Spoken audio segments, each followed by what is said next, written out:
type of gaslighting that narcissists tend to engage in can be particularly intense and difficult to recover from. It can cloud the way that you think during the relationship and for even years afterwards. In today's video, I'm going to go over some specific tips that have helped me to clear my head and hopefully can help you as well. Welcome to Looking Behind the Mirror, where we explore narcissism and take our lives back as we make sense out of nonsense. As a quick disclaimer, everything I say is based on my opinions and my personal experiences. I'm not a professional, and if you're really struggling, I encourage you to seek professional help. I am providing links below for you.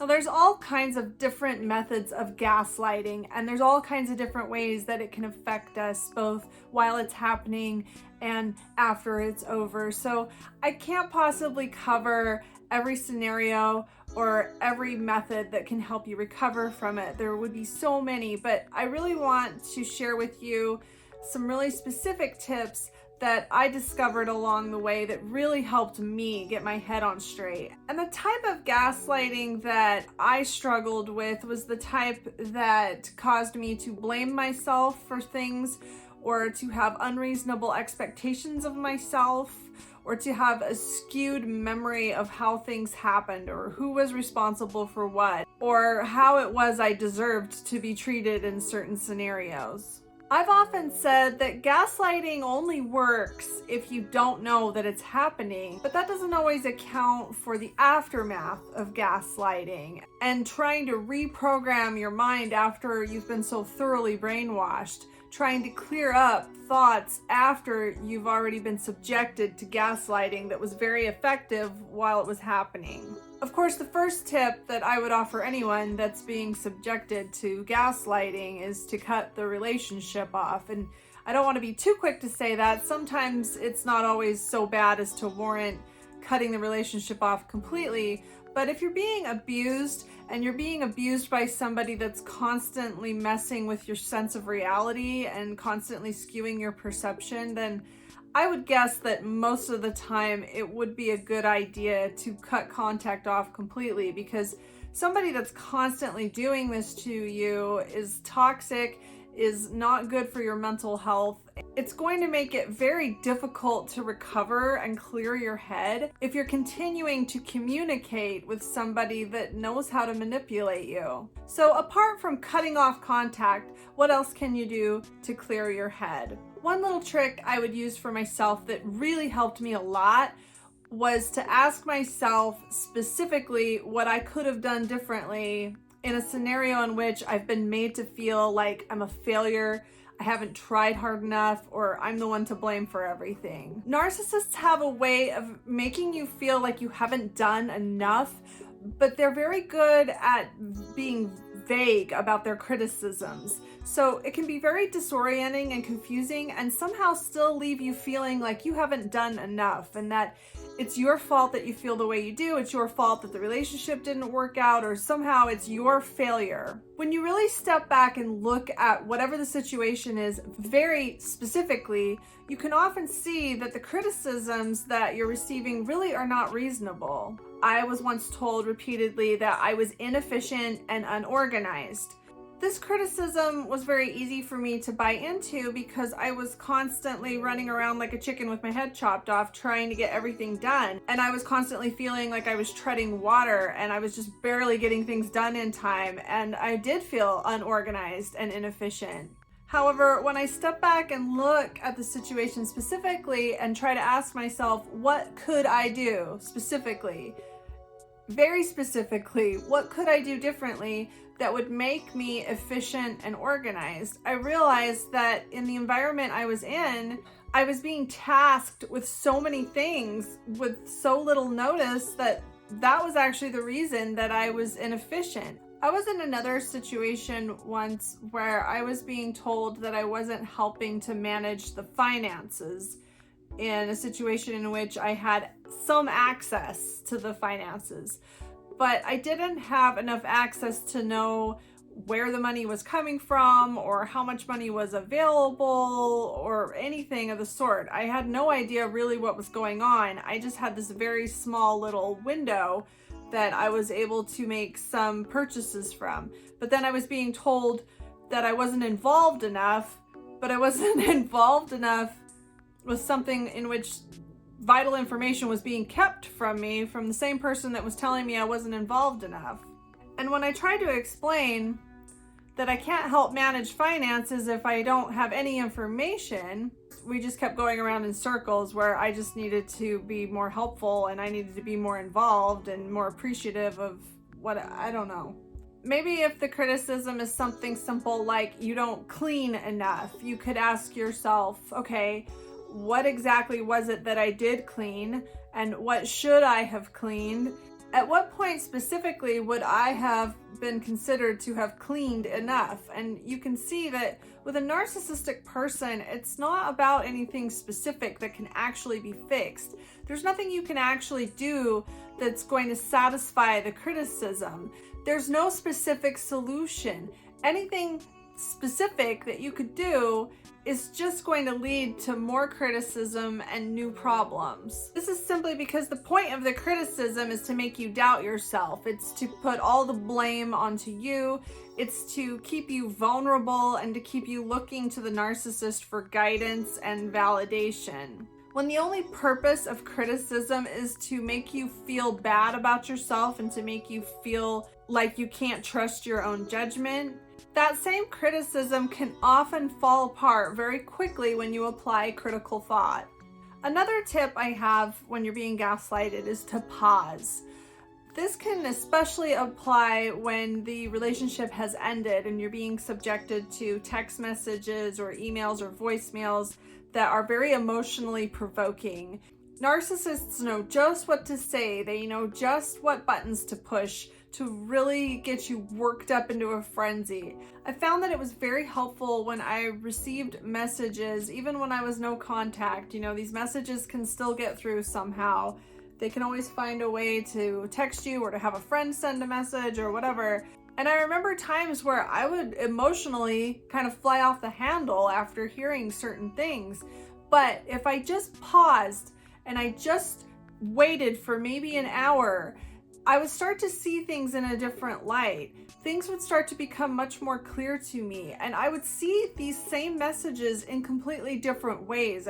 And I would be able to understand that they were not what they appeared to be, and that they were designed to emotionally upset me. So resisting the urge to respond right away to an emotionally provoking message is a huge help and can really give you a chance to gather your thoughts and not say things that you're going to regret later, and also not to get caught up in a pointless argument that's never going to end. Another tip I have is to write things down. And this isn't just to document things that somebody's trying to skew your perception of, which it is helpful for that, but writing things down can also help you sort your own thoughts out. If you're being gaslighted to believe that you're not social enough, or you're not thoughtful enough, or you're not helpful enough, it can really help, kind of in the same vein as my tip about asking yourself specifically what you could do differently. It can really help to write down specifically how you feel about specific criticisms. And it can also help when you write down and document specifically the events that led up to specific criticisms. When you write things down and sort them out, it can often make it much easier to see how unreasonable certain criticisms are and how unfair it is to put the burden on you to solve problems that probably don't even exist. Something else that can be very helpful is to find a trusted friend that understands your situation and that you can ask for validation. There's little else that can help clear your head than to bounce your ideas off of somebody that's not constantly trying to confuse you. Somebody that really cares about you, that has a level head, that can look at the situation and validate you, can be a real lifesaver when you're in emotional warfare with somebody that's committed to keeping you disoriented and confused. Another very helpful technique for me was to turn a scenario around. If I'm being criticized and I'm being told that I'm a failure and I'm being insulted, If I take the situation in which I'm blaming myself for whatever I'm being criticized for and I turn it around, and I put the shoe on the other foot. What if I was the person that's gaslighting me? What if I was the narcissist and the narcissist was the person that had committed whatever horrible crime I've supposedly committed? How would I feel? Would I be this upset at myself? Would I be hurling this kind of criticism at this person? 9 times out of 10, you'll see very quickly that there is no way that you would talk to somebody the way that you are being talked to. There is no way that you would be as upset as the gaslighter is at you for the same scenario. And this can really help you gain a new perspective and see how unreasonable somebody is being with you. It can also be helpful to practice positive affirmations. And when I say positive affirmations, I mean specifically positive affirmations. Just for example, if you're being gaslighted to believe that you are entitled, instead of saying to yourself, I'm not entitled, you could say to yourself, I am generous, I am thoughtful, I am grateful for people's help. So basically the opposite of what you're being accused of being. You can use positive affirmations to kind of cancel these beliefs out. I'm not sure why, but for some reason, saying to yourself that you're not something you've been brainwashed to believe you are isn't as effective as saying that you are the things that are the opposite of that, if that makes sense. And of course, one of my biggest tips is not to try to convince the gaslighter of your reality. The person that's gaslighting you is probably perfectly aware of what reality is. They're probably perfectly aware of how unreasonable they're being, and they just don't care. When you come back and try to convince them of what you now believe about yourself and of your new clear thinking, they're going to be very offended and threatened by that. And they're certainly not going to be interested in engaging in any kind of helpful dialogue about it. Somebody that's gaslighting you and causing you to doubt yourself and causing you to blame yourself for things that aren't your fault is really not somebody that you really should have any kind of meaningful discussions with, because every discussion you have with them is just more opportunity for them to hurt you and confuse you.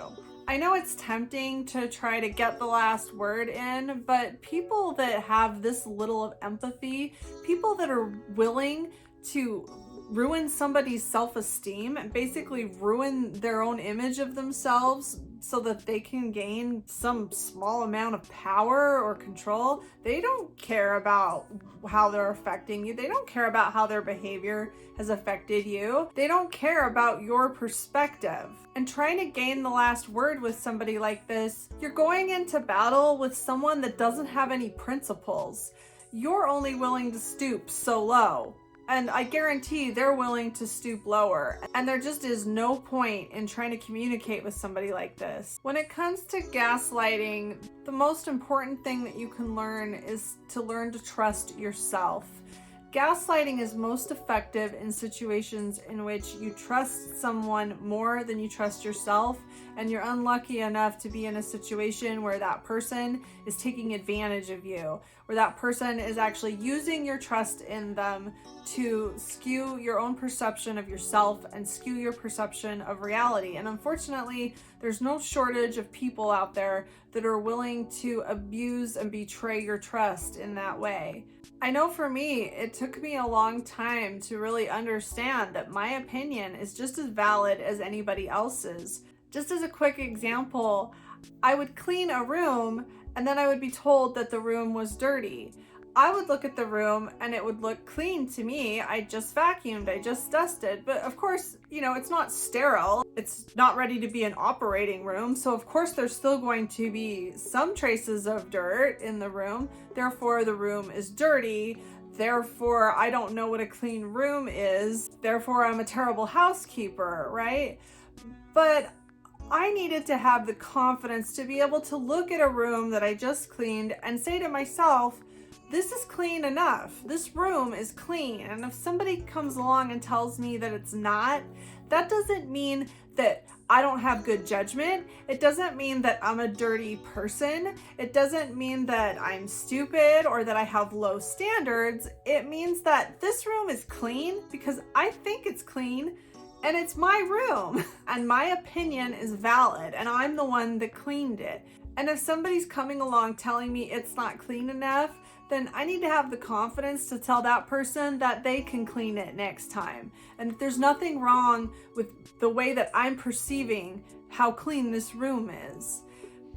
And another thing that narcissists will do in this type of scenario is to make you feel like you're a bad person, or that your inability to perceive the room as dirty is a character flaw, that there's something wrong with you and that you should be ashamed of yourself in some way. If you happen to live with someone that cares about you and they just happen to have a much higher standard than you do, and in their opinion, your clean room is not clean yet, if this person actually cares about you, they're not going to make you feel like something's wrong with you, like you're a bad person, that you should be ashamed of yourself if you consider the room clean and they don't. This person's going to understand that they have very high standards for cleanliness, and they're going to be willing to work it out with you without making you feel like a horrible person. Gaslighters are making things up. They're looking for reasons to shame you. They're looking for ways that they can confuse you and disorient you. And it's never based on anything real. So in the scenario I just gave with whether or not the room is clean, somebody with very high standards of cleanliness is going to understand that their standards aren't the same as yours. But somebody that's trying to gaslight you does not care how clean the room actually is. It's not that they have high standards of cleanliness, it's that they're looking for something, anything that they can use to make you feel bad about yourself, to make you doubt your own perceptions, and to demonstrate to you that your judgment is flawed and that you should rely on their judgment. It's so important to learn to trust yourself and to learn that your opinions are just as important as anybody else's. This is the ultimate way to overcome gaslighting. When someone is trying to tell you that you're wrong about subjective matters, or trying to make you feel like something is your fault or that you should be ashamed of yourself after you've put an enormous amount of effort into something, that's not okay. And that's not something that you should have to put up with. That's someone that's probably gaslighting you. I hope this helps. If you like this video, give it a thumbs up and comment below any ideas you have for me for future videos. And don't forget to subscribe to my channel if you like this video and would like to see more like it in the future. Until next time, thanks. Bye.